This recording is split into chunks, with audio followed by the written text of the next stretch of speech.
Hey everybody, welcome to the Winter Gardening Challenge, Day 4 on the supplemental or special featured content. I'm joined with my friend Sean with The Mindful Farmer. Many of you have seen his stuff, his content. He's all over Instagram, Facebook. He's often at homesteading festivals. He's kind of all over the place, aren't you, Sean? I'm trying. Doing your best to get out there. I love it. I love it. Well, Sean has just a breadth of experience of both farming and small scale farming, and kind of managing larger scale gardens, significantly sized gardens, and all the way down to home scale gardens. So I'm sure that you're going to learn something in this session. So Sean, why don't you tell us about kind of what got you started in farming, where you began, and then we'll just kind of dive into this conversation talking about succession planting and how they can do that for their home garden or even small farm for the winter. Yeah. So I started off actually in environmental science and was doing a lot of permitting and really wasn't doing what I set out to do, which was have a positive impact on our environment. And so in college, I kind of started making the shift into sustainable ag and just jumped right into it. I started a beekeeping business in Texas. That helped me get connected with Heifer International and did farm consulting and actually built a market garden from the ground up. We got to 5 acres, certified organic. We sold produce wholesale across the state of Arkansas and a little bit into Tennessee. And it was just an amazing learning opportunity to work with farmers across the South. You see how 30 different farmers do it 30 different ways and learn a little bit from everybody. And then 3 years ago, I left Heifer to start Mindful Farmer. And so I really wanted to address some of the needs I was seeing along the way. There wasn't a local manufacturer for tunnels. There wasn't a local producer of organic potting soil or fertilizer. And so I wanted to really start the company just to address the needs of the farmers in my immediate area.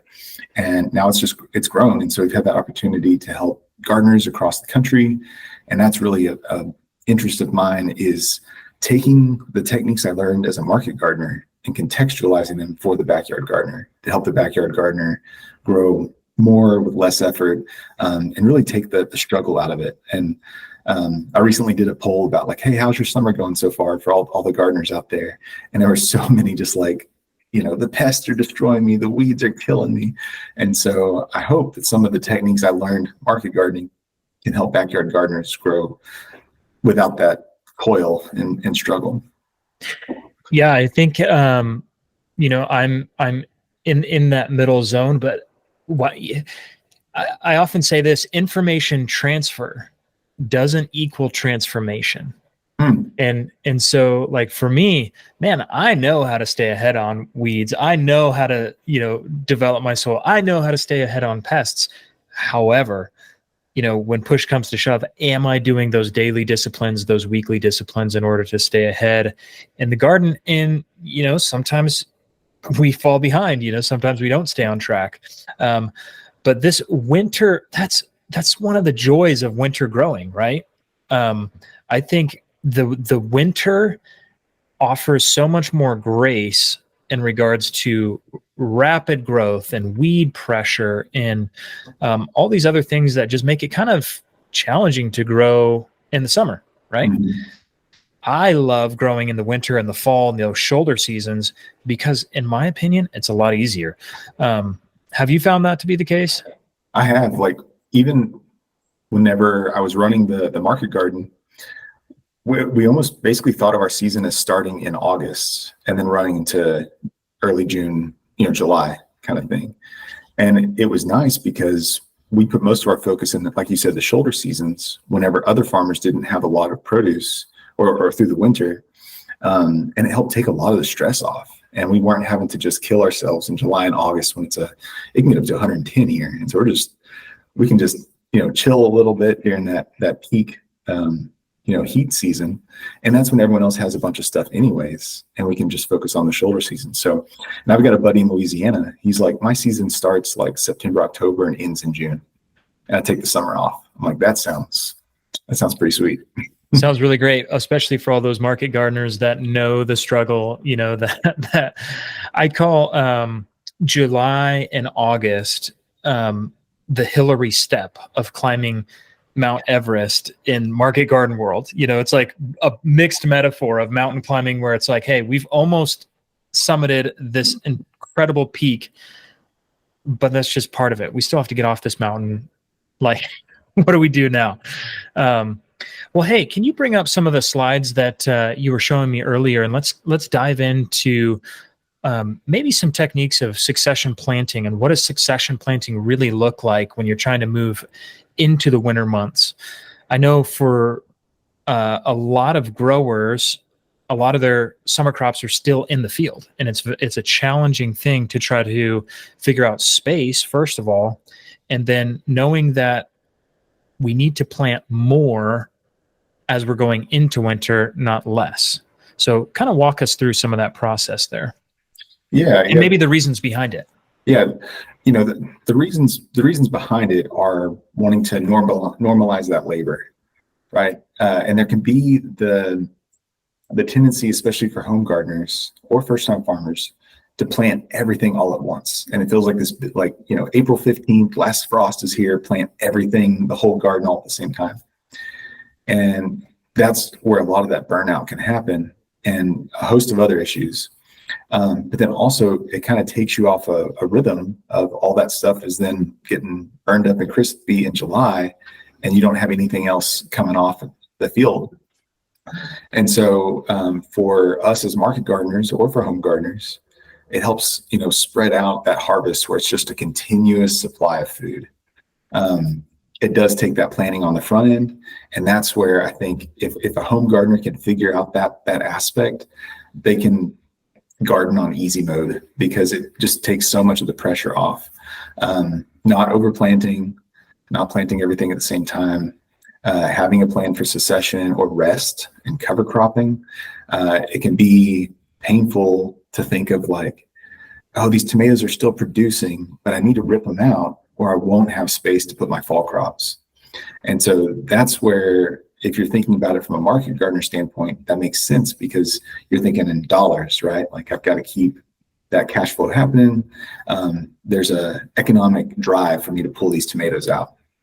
But for a home gardener, it can sometimes be painful. You spend, weeks raising the seedling. But for us, especially down here in the South, like 7, 8, 9, it just gets so hot. Tomatoes don't want to set fruit, especially heirlooms. And so it's worth pulling those out and having something else that's ready. So I learned that in the market garden, and I'm doing it in my home garden too. My home garden is just 1,200 square feet, but I'm pulling out my heirlooms. My cherry tomatoes are still producing, but I've got my slicers that are going in this fall.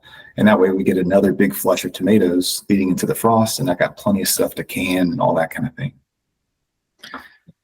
Very cool. Walk us through this field that we're looking at here. We've got a lot of different beautiful crops, and then maybe walk us through, I know this is obviously a large garden for a lot of people, but walk us through how a succession planting might look for a home gardener. We're looking at broccoli, kale, another red kale. We got Swiss chard. We got some sort of onions or chives, it looks like, kind of growing there, some allium.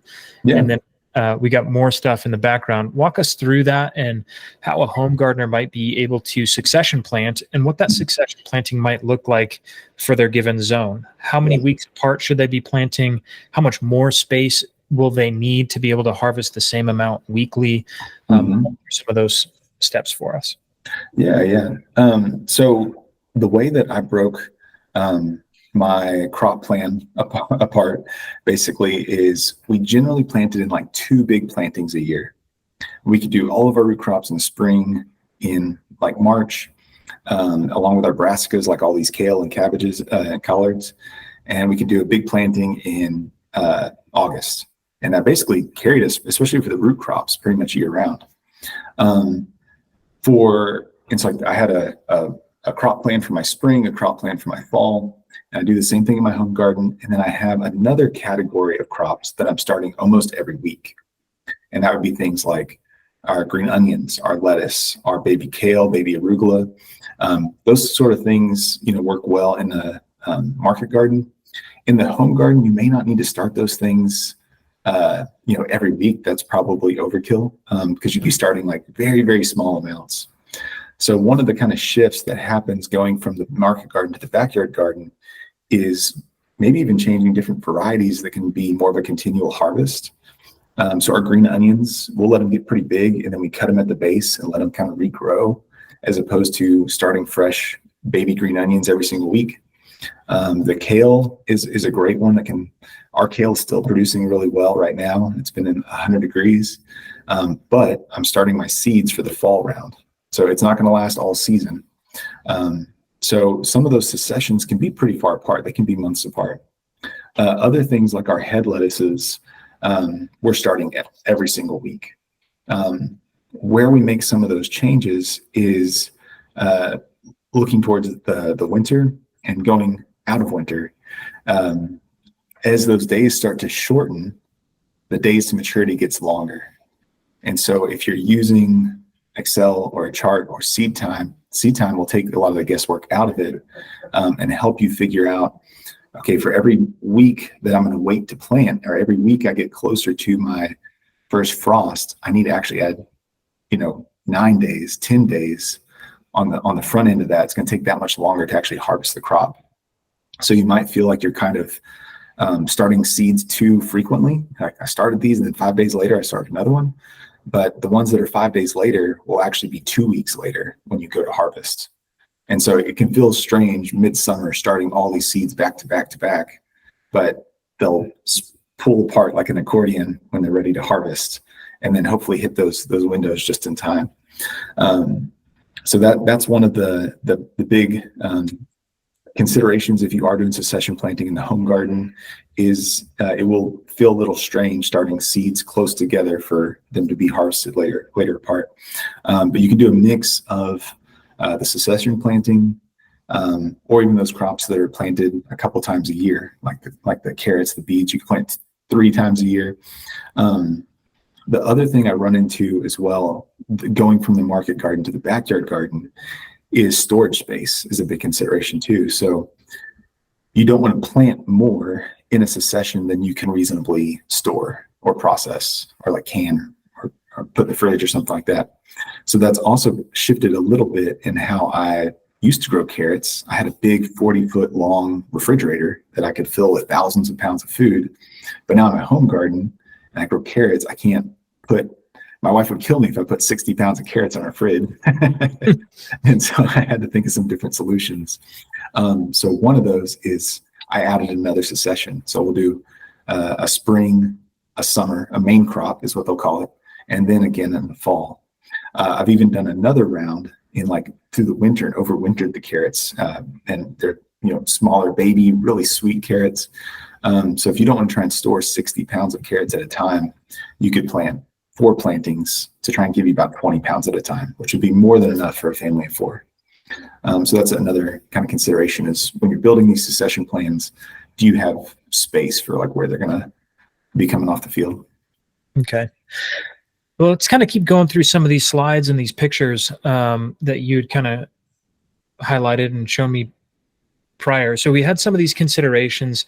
I know you got a lot to talk about right here. Let's dive into some of the intercropping stuff and what's going on there. Yeah. So here's kind of another example of this is going into the spring. We got some eggplants, peppers, some cucumbers that we're about to trellis. This is in a high tunnel, but this could very well be outside. But you notice there's 2 beds to the right next to the person wearing boots that are empty, and those are future beds for cucumbers.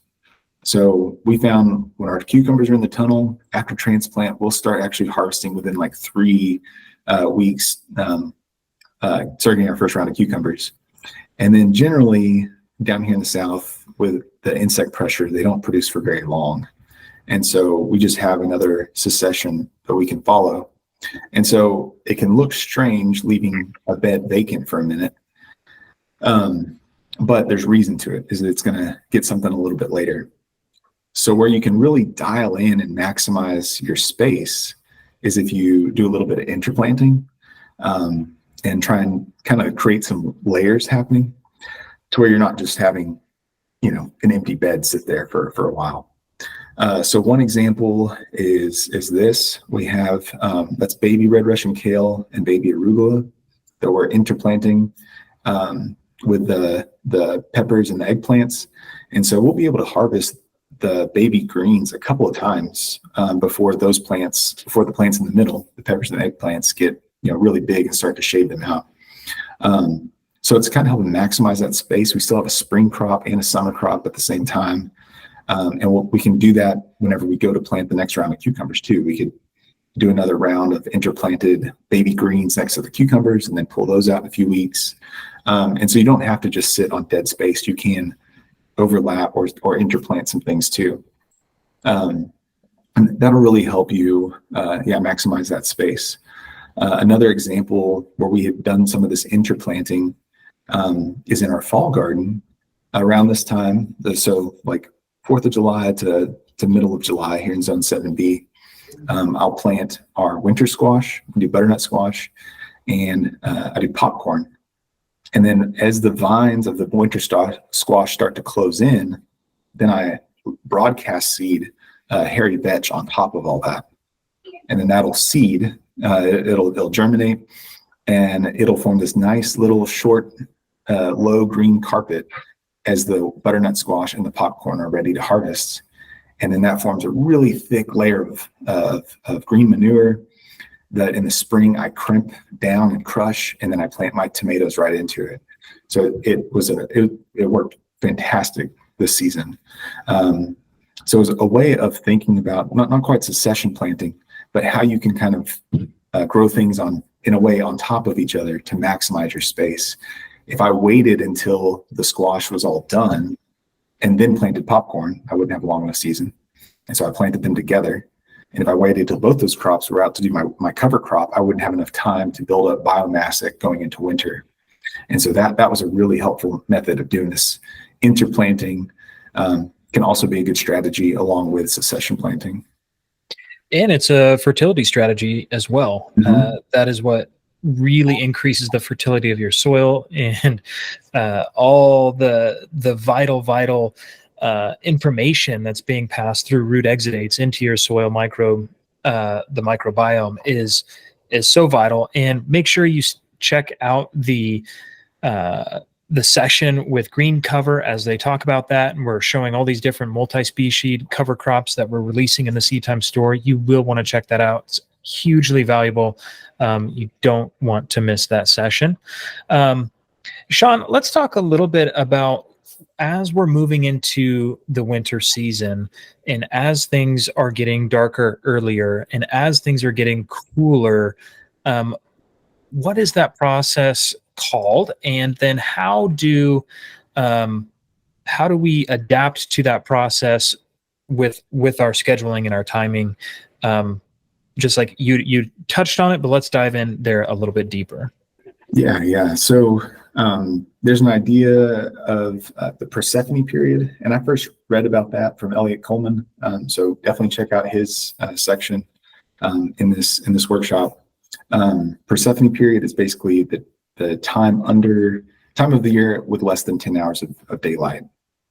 And generally, most plants are going to basically stop their growth at that point. Luckily, here in Arkansas, Central Arkansas, we only have like 2 days a year, or maybe it's like 5 days a year that are less than 10 hours of daylight. So for the most part, with some protection from like high tunnels, low tunnels, or caterpillar tunnels, you can keep those plants growing almost year round here, depending on the varieties.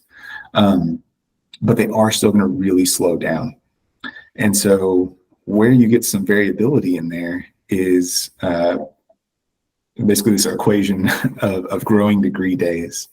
So plants need a certain amount of optimal temperatures to grow. So even if you have the daylight you need, which if you're a more northern grower can be a struggle in the winter, you still need enough temperature for them to grow. So if you have a particularly cold winter, it's really going to extend the period to harvest they're really just going to look like they're not doing much of anything. And this has happened to me before with like carrots. We planted them a little late.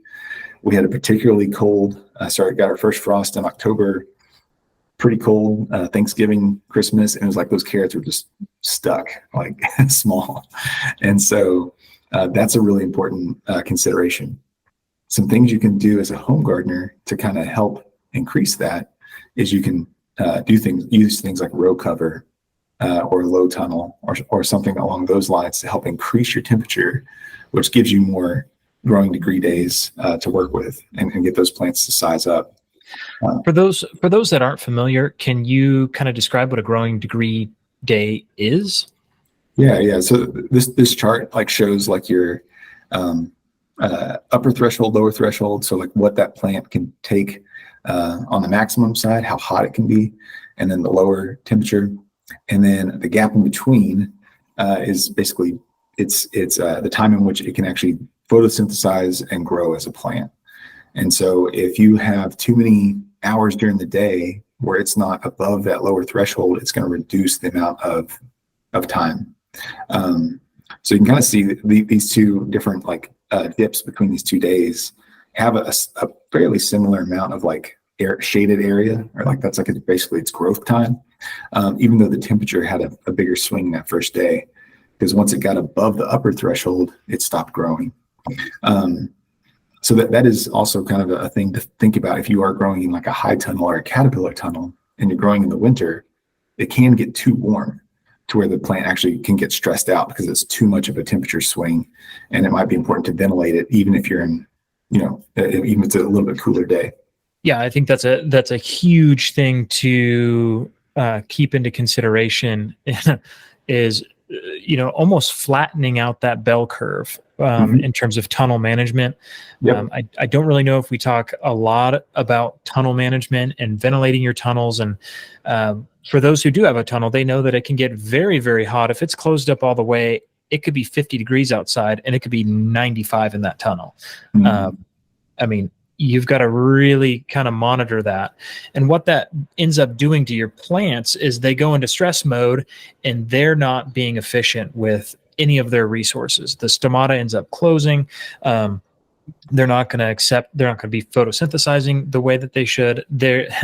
And so, like you said, we have this stress response on a plant, and that really causes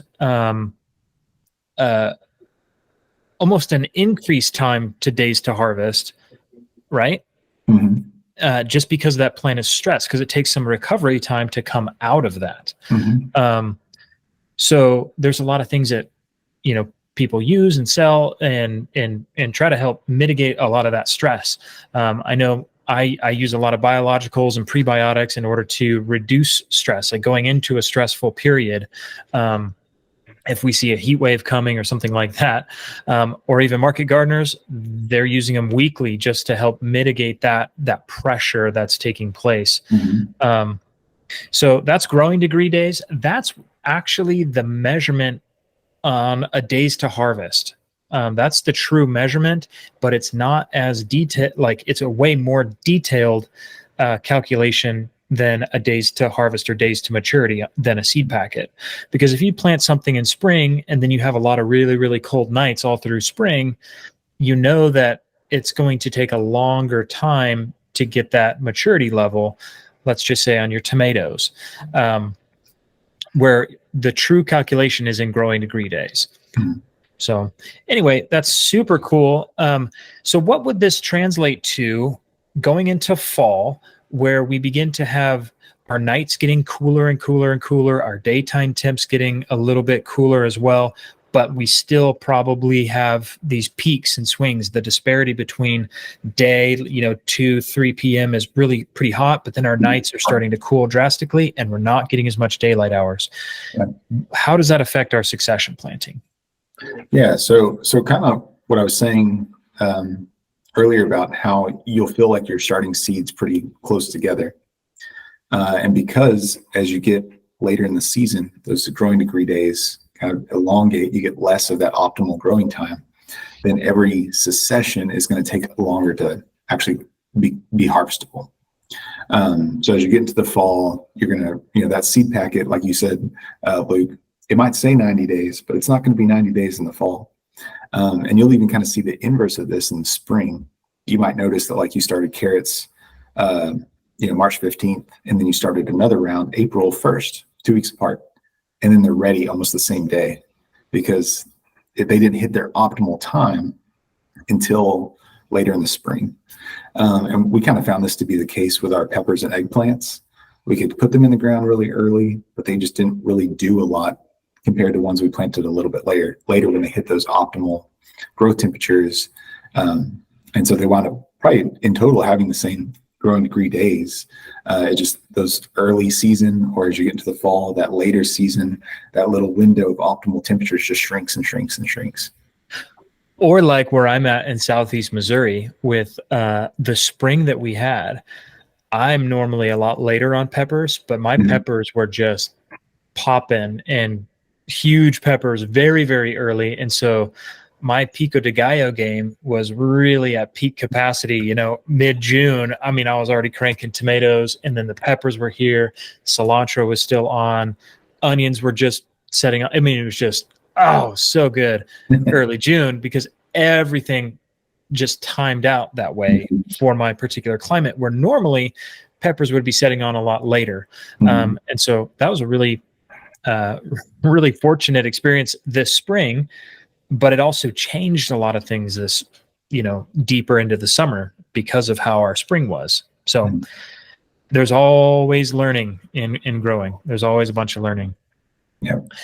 Well, let's kind of shift a little bit here. Or did you have a few more pictures on your presentation? Yeah, I think that covered growing degree days. You talked a little bit about storage crops and ways to store kind of these bulk crops. I'm thinking potatoes. I'm thinking carrots. I'm thinking maybe even like onions and garlic. There's good storage. We have a lot of other things, but you shared just a hack that you do where you basically go ahead and describe what you're doing here. Yeah. So, for market gardeners, they're pretty familiar with either a walk-in cooler or a cool bot where you trick an air conditioner into running like a refrigerator. For the home gardener, you got to figure out how do you store these things for a long time. And the biggest obstacle, I think, isn't just temperature, but it's humidity. So a home refrigerator is actually a really dry environment.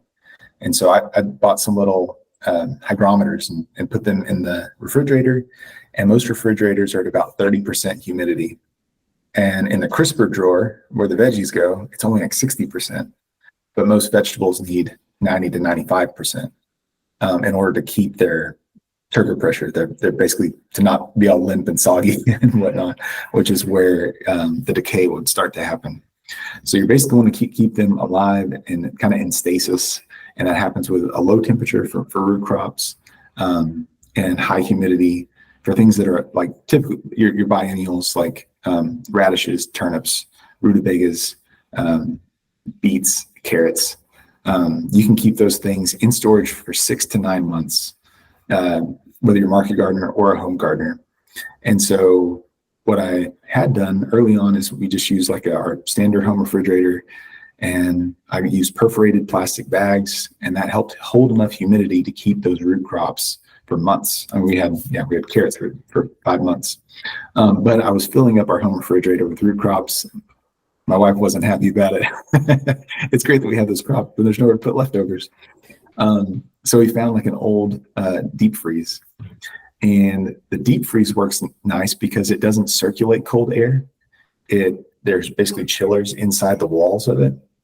So whenever you close it, it holds its humidity. And so by putting my root crops in there, it holds the humidity around 90 to 95%. And in order to keep it from freezing, I use this, it's a $35 Inkbird temperature controller. The freezer plugs into the temperature controller. The probe goes at the bottom inside the freezer. And so it never drops below 36 degrees. And so that's just sitting right outside our door. And we can fit, like in a little freezer like that, you could easily fit like 80 pounds to 100 pounds of root crops. And then you have them for 6 months. I grew up like in South Texas. I didn't even know anyone I'd never even seen a basement because it was like such a low elevation. And so, reading about people up north that have root cellars and stuff, like I'm really envious of that. Like, we don't really have cool spaces to store a lot of root crops, so we have to use some sort of refrigeration. And so this has worked really well for us for keeping our root crops. We put a big old thing of pears in there off our pear tree. It'll keep those nice and cool. So that's been a great hack that takes a lot of the pressure off of trying to keep everything fresh. If you only use carrots that you pulled that day, you'd be like succession planting all the time, but you can just plant them in bulk and then harvest them in bulk and store them in bulk. And for things like root crops, they don't degrade like the way that leafy greens do, so that they're not going to, lose a lot of nutritional value being in a fridge the way that, kale or something would, because it's going to start to deteriorate more quickly. So you're actually using less energy than you would by running a freezer, because it's kicking on every so often. Mm-hmm. And it's holding its temperature because it's got a thermal mass of whatever's in there, holding it at 35, 36 degrees, or are you going up to like 45 degrees depending on your crop? That's the beauty of it, is like you could have a couple of these and then run them at different temperatures. So you could have like a cold one and then a cool one for things like, your potatoes, your winter squash, your onions. You could keep like in the 50 degrees or something like that. And that's something that's a principle that market gardeners are familiar with, keeping your tomatoes at a certain temperature, your potatoes at a certain temperature, and then your carrots at a certain temperature.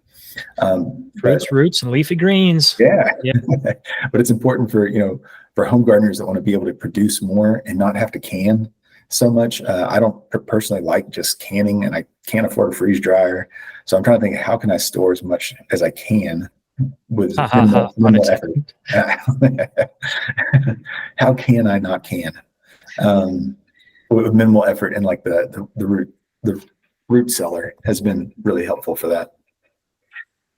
Right. I really like that. I'm probably going to do that because I have several inkbirds, because I use these same tools in the spring for my germination chamber. Mm-hmm. And for any of you who are familiar with germination chambers, you're using the exact same tool where you're actually creating an environment that's super warm. So you're setting your temperatures either of your heat mats in there, or you're setting your temperature of maybe a small cabinet heater inside. Some people use a refrigerator. Some people build a cabinet out of like the thicker styrofoam. There's so many different ways to do it. But you can do the opposite with the same tool. So these inkbirds are a really incredible tool. And just to describe this to you, you have that probe on the very, very far edge of your screen, not the power unit, but the little probe. That's what's sensing the temperature. So you're not hanging that in the middle of the freezer there. You're just going to set that all the way at the bottom. Yeah, just because that cold's going to settle. So you don't want it to partially freeze at the bottom. Perfect. Yeah, and it's even cool. Like these inkbirds have like an alarm. So if it somehow malfunctions and all of a sudden it starts getting too cold, like it was going to start freezing, it'll alarm and you'll hear it and fix it. Or if the power, well, not if the power goes out, but if it malfunctions and starts getting too hot, then it could also do the same thing. And they do make those for your freezers too. If the power goes out, they notify you either with a loud chirp, scream, screech. Some of them are even like to your cell phone now. But it's kind of crazy to me how that works when your internet's probably down if your power's out. But I don't know. There's something there. I don't know. Bluetooth maybe.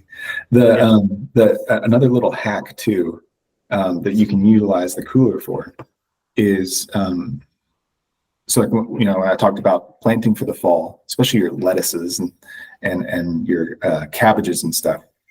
If you have just a greenhouse, that you're using or used to setting stuff outside, if it's 100 degrees, like those broccoli do not want to germinate, and you can bring them inside the house and it's a bit cooler.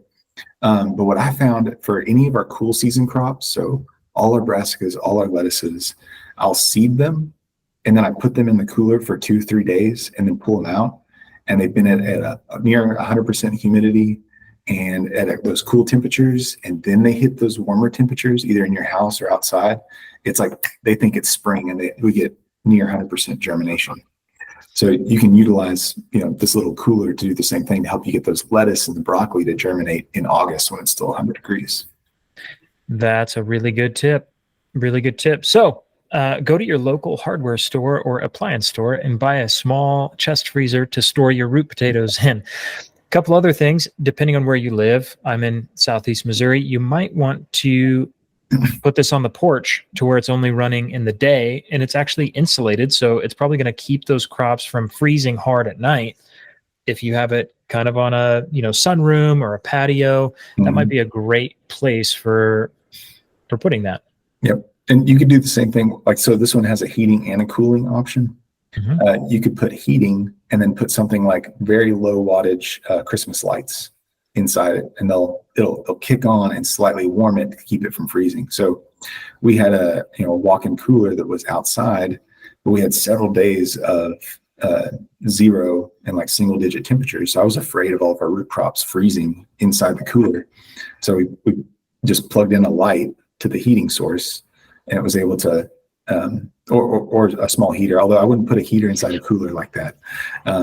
But for something like LED Christmas lights, they'll put off just the smallest amount of heat to those little tiny crock pots, like the artichoke dip crock pots, is a really great thing. And you can even use those in your germination chamber to do the heat. You can add water to it as it heats, it's adding humidity. You probably don't need to in this environment. You might get too wet if you're doing that. So just be cautious there. Well, that's super great.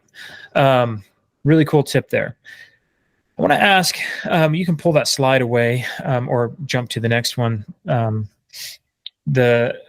How much more space do you think that we'll need in the winter to be able to be harvesting some of these crops that we've already chosen? We've already picked our timing on when we've put in. How much more space in the garden do you think a home grower would need than planted? Let's just say they were planting lettuces. If they were going to have a continual harvest, how much more space of lettuce do they need in the winter as opposed to in the spring or summer? That's a great question. So I would say on I'll answer it in two parts. Like the first part is you will have to, you want to be smart about how you're using your space to where you're not having to pull everything off at the same time. And so like I've divided like our backyard garden, 1,200 square feet. So I've got 3 400 square foot sections. And so like in this picture, I'm harvesting carrots with our broad fork. As those carrots are coming out, winter squash is going right in almost a couple days later. And so we're able Are you doing that on a transplant? So it's already 3 weeks ahead, or is that direct seeded? Okay. Yep. And so it spends almost like no lag time, that it's not sitting empty for very long. So with the crop rotation, you can help minimize some of that loss of space with succession planting.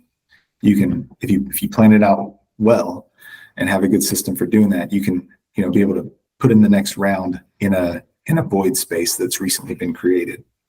The second part of that is, like we were saying earlier, with that ever extending growing degree days, because it's cooling off, you will have, you'll be looking at your field or looking at several beds in your backyard, and you're going to see things at different stages. And so it will look like it's taking up a lot of space, and it really does. I mean, it might take 2 to 3 times more space depending on what crop you're growing and how many successions you did to utilize all that. One way to kind of make it easier, especially if you're a home gardener, and we standardize all of our beds in our backyard garden, so they're all about 20 feet long. And so I can break up that one bed into maybe 8 plantings of lettuce. And I just know that, each week or about each week, I could be starting in each section of the bed. Because if you're growing for your backyard and your own enjoyment, your own, family, you don't have to be as meticulous about whereas if you're trying to take 1,000 heads of lettuce to market every single week, that's where you really need to dial it in. But if you're a couple days later, a week later on getting the lettuce out, it generally will be okay. So make it something easy, for you too. But that helped us basically just having like the succession planting in one bed, and then we could start that over. On the market garden side, we did that too. So we had part of our crop rotation. One of the 1/4 acre blocks was just continual harvest space. So we started seeds regularly for things like our baby greens, our lettuce, our green onions, hackeri turnips, things that were just like constantly starting almost every week of the year. And those kind of had a dedicated space to where I always had lettuce at the ready. And whenever I harvested and made a void space, I could fill it immediately. And so that worked out really well. We could just have a dedicated space and not having to think so much about, where to put things constantly. Just kind of, this section is our frequent rotation section, our frequent rotation bed. Super cool. Do we have any more slides in there? Yeah. I do want to shout out to the Mindful Farmer, the Brute and the Finesse Broad Fork. Those are all available in the Seed Time store. Make sure you check those out. Yeah. And that's been one of our keys for root crops. Like, this is a heavy clay soil, and we're getting good long carrots. I'm using it to mark the rows. I'm using it to harvest the crops. And on those carrots, you said you were pulling those out October. Is that mid-October? This is just from like a week ago. Oh, so those are summer carrots pulling out, and then you're transplanting the winter squash. And I was trying to think. I was like, okay, gotcha. Yeah. Very cool. Yep. And then for the home gardener, that was one of the things I saw was lacking. It was like not a lot of covered space or protected culture, what they call like protected culture, growing things under plastic or for smaller scale growers. So I came out with our backyard and our homestead tunnels. We also do full size tunnels and greenhouses, but that can also play into your succession planting and your crop planting. Every layer of plastic is like moving a zone south. So if you're in zone 7 and you're growing under a layer of plastic, inside that plastic, it's like growing in zone 8. And it has to do with the growing degree days we talked about earlier.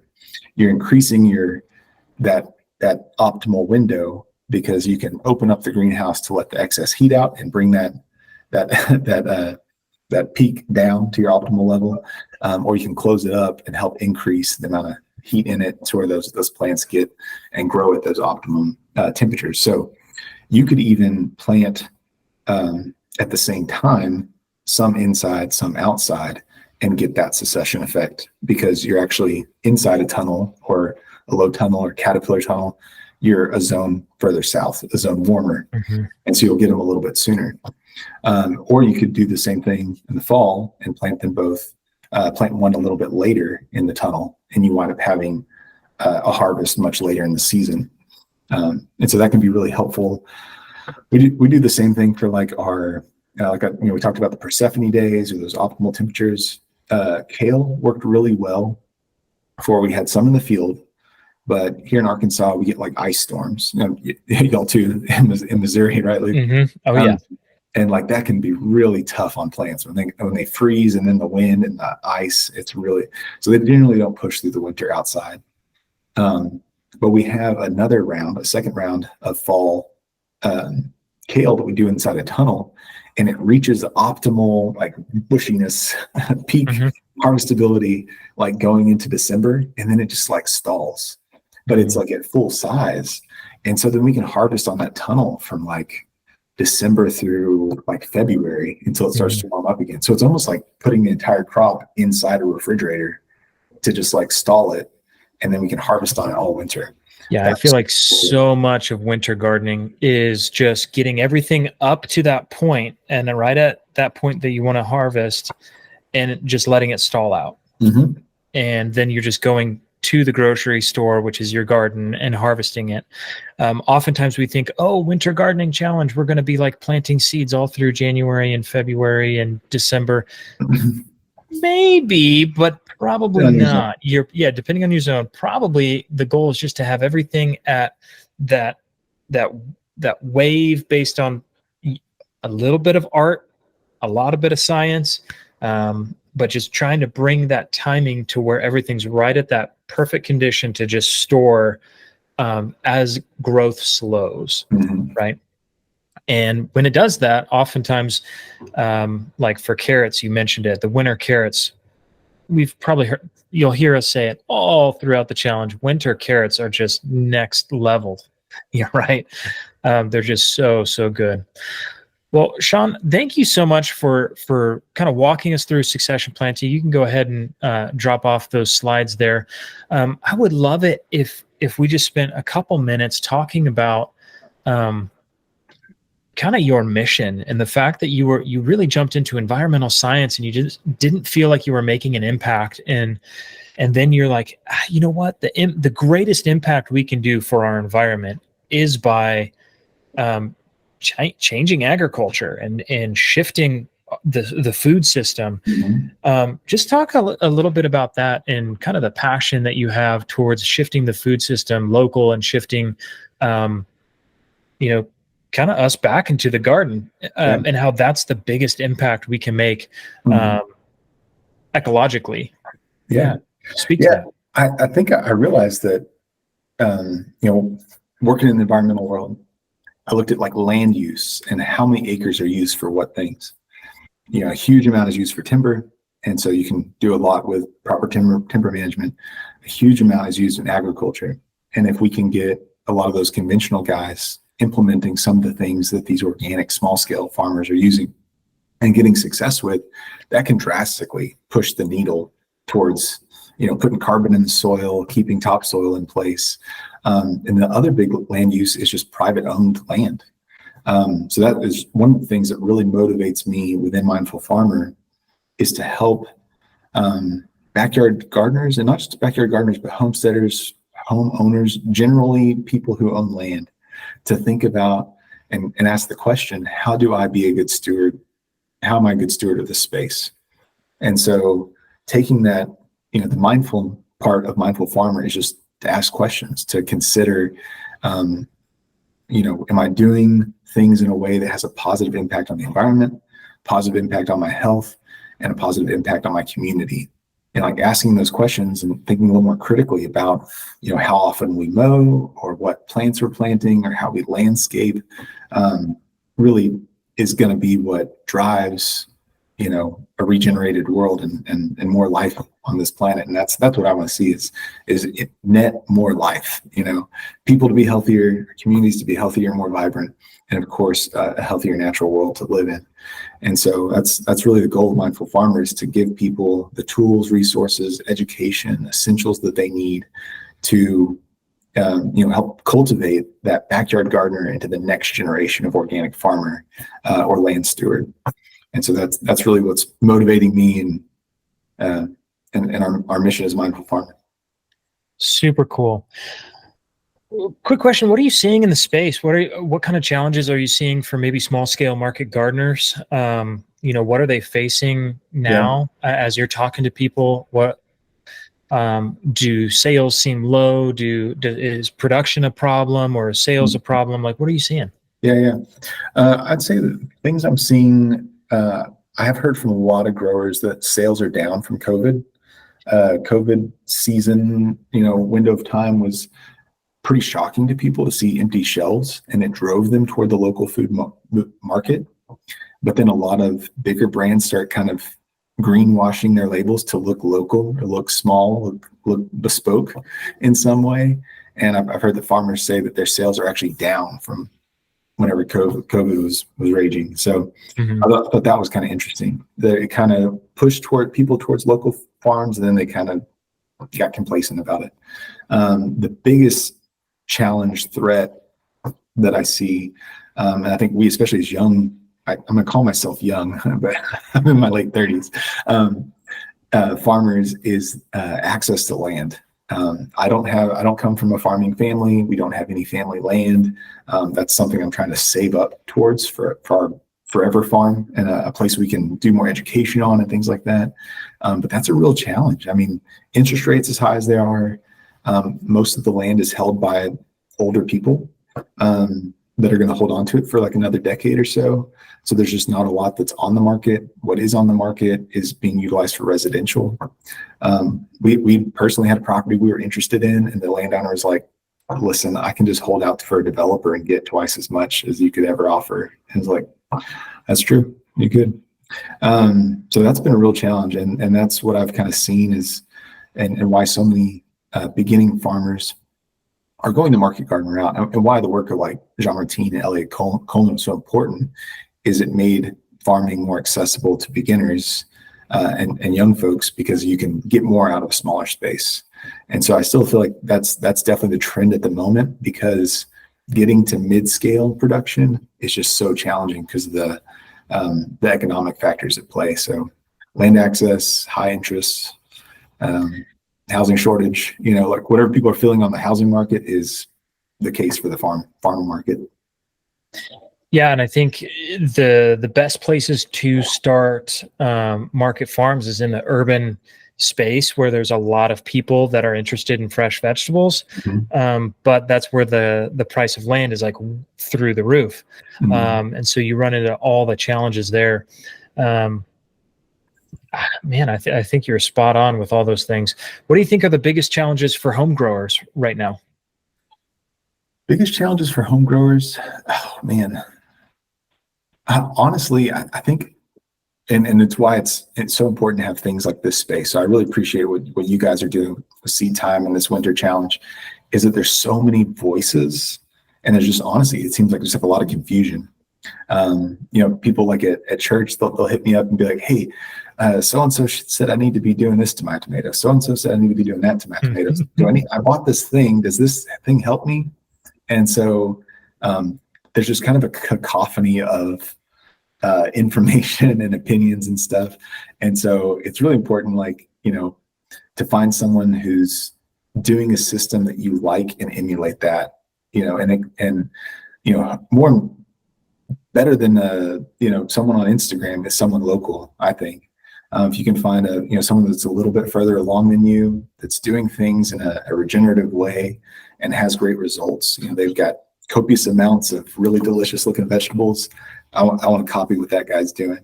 So that was how I learned how to farm, was just shadowing people. Mm-hmm. And so I think that's really important. And I think that's one of the things I see beginning home gardeners struggle with is they're having a hard time cutting through the noises and the opinions.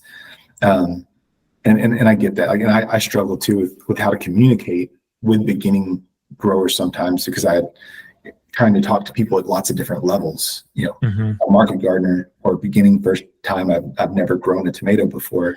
There's a big gap. Wait. I don't need to know about growing degree days. I just need to have success. Yeah, exactly. Just tell me when to plant. So exactly. That's one of the things I have been trying to work on, is like just a playbook, basically. And like for our high tunnels, is to have a high tunnel playbook. You're in zone 7. Here's a plan laid out for you. You could follow and get your experience up, and then learn from it, and then make all the tweaks and things you need to. Yeah, I see some synergy between the two of those. Mm-hmm. I see kind of a collaborative effort between the home grower that maybe needs some education and needs to get caught up on that.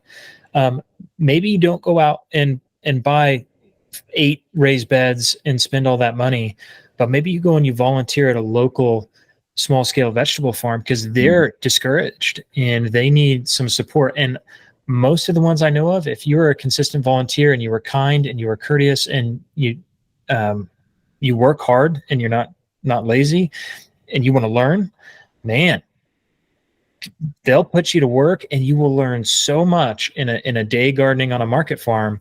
That's going to play so many dividends to your garden in the future. And same thing in the homesteading space. We have a huge group of homesteaders. What are you seeing in the homesteading space? Yeah, let's see. The homesteading space has been an interesting one. My background, ecology to market gardening, and now I think most of the conferences I go to are homesteading conferences. So it's been interesting that I feel like in the homesteading world, there's a real focus on animals. It's very livestock centric. If you look at any homesteading conference, it's mostly livestock speakers. They want to do the dairy cow, the goats, the things like that. But there's a huge opportunity in the market gardening world, or in the vegetable production world, implement some efficiencies in the backyard garden to make it that much easier. So there's not a lot of voices in the homesteading world on vegetables, or at least not doing them at like a high capacity way that increases your efficiency. I can't even know where to put it.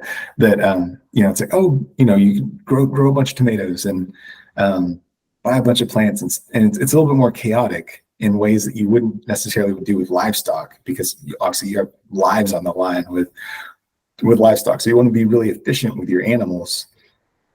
But I noticed some of that efficiency kind of breaks down in the garden.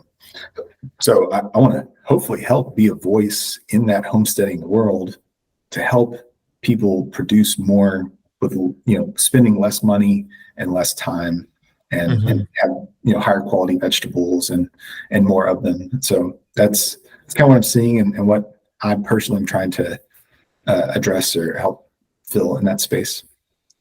Man, that is so spot on. I love that. Sean, thank you so much. It's been a wonderful hour, maybe 45 minutes, somewhere in there. As I feel like I'm on information, like, I don't know, what do you call it? Like in the gym. Yeah, in the gym, it's like an information pump. You're like ready to go. Like, I'm like, okay, it's time to go out and garden. Like, I want to get out there and make it happen. So, man, I appreciate the encouragement today. I appreciate what you're doing in the space. Again, if people are trying to follow you or find you, where do they find you? Yeah, Instagram is probably where I'm most active. It's Mindful Farmer Arkansas, and that Mindful Farmer, you can use that to find us on Facebook, Instagram, TikTok, YouTube, and that's also our website too, mindfulfarmerarkansas.com. Yeah, and we also have Mindful Farmer is in the Seed Time store, so make sure you check out some of the Mindful Farmer products. We sell their broad forks, the Finesse and the Brute. The Brute was the one in the picture. I personally have the Finesse and use it as my #1 go-to broad fork. And I have all the other broad forks too. So I just use the Finesse a lot. Yeah. So make sure you check out that one. The other thing that we sell from Mindful Farmer is, I believe, azomite and feather meal, bagged in the small home grower. What else do we sell from you? I think. Well, one thing we probably need to add is the potting soil. We just rolled out our organic there we go. soil. And then, and then of course we carry high tunnels and things like that as well. Awesome. Sean, thank you so much for the interview, for sharing your knowledge and your experience. Folks, we're almost through this challenge, and we've got so many more great pieces of content. Make sure you tune in live with us tonight for the rest of the challenge. And I hope you're enjoying it, and you're learning a bunch, and you're taking notes, and you're writing it all down, and you're building your calendar out in Seed Time. We're here for you, and we want to help you succeed. So thank you, and we'll see you guys out in the field. All right. Thanks, Luke.